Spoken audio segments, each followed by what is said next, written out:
গাঁও প্ৰধানৰ প্ৰতিবাদত কপিল সচল গাঁও প্ৰধানক চৰকাৰী কৰ্মচাৰীৰ মৰ্যাদাৰ দাবী আজিৰ পৰা আৰম্ভ হৈছে অসম বিধানসভাৰ 2023-24 দ্বিতীয় বৰ্ষৰ বাজেট অধিৱেশন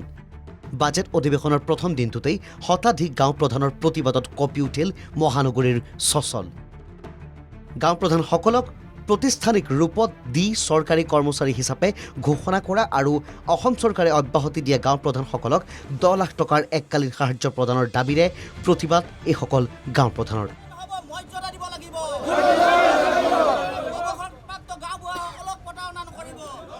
ৰাজ্যৰ বিভিন্ন প্ৰান্তৰ পৰা অহা প্ৰায় 1500 গাঁও প্ৰধানে উত্তাল প্ৰতিবাদে কপালে সচল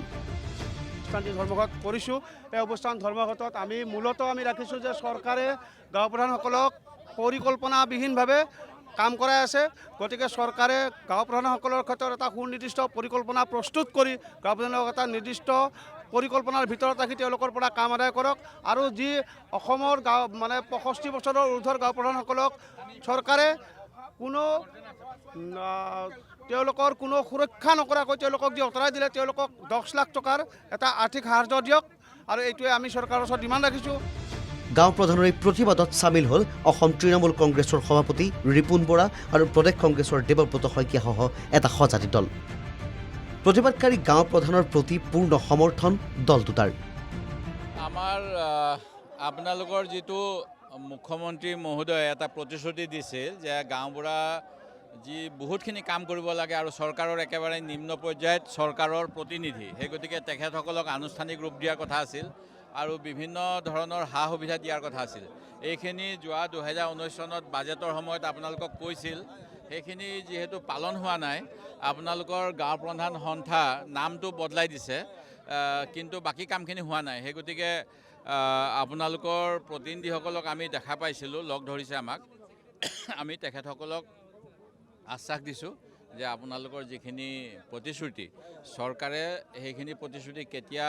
পূৰণ কৰিব আৰু তেওঁলোকৰ যিখিনি সুবিধা দিম বুলি মুখ্যমন্ত্ৰী মহোদয়ে কৈছিল সেইখিনি কেতিয়াকৈ তেওঁলোকে ৰূপায়ণ কৰিব এই কথাবিলাকক লৈ পেলাই চৰকাৰৰ লগত যেনেধৰণে আলোচনা কৰিব লাগে তাৰ বাবে আমি সহায় সহযোগিতা আগবঢ়াম আৰু আনহাতে উচ্ছেদৰ বিৰোধিতাৰে উত্তাল প্ৰতিবাদ ABMCৰ ৰাজ্যৰ ভিন্ন প্ৰান্তত হোৱা উচ্ছেদৰ বিৰুদ্ধে সৰব ছাত্ৰ সংগঠনটোৰ প্ৰতিবাদৰ প্ৰতি সমৰ্থন আগবঢ়ায় তৃণমূল কংগ্ৰেছ আৰু প্ৰদেশ কংগ্ৰেছে সমগ্ৰ BTC অঞ্চলৰ পৰা ABMC কৰ্মী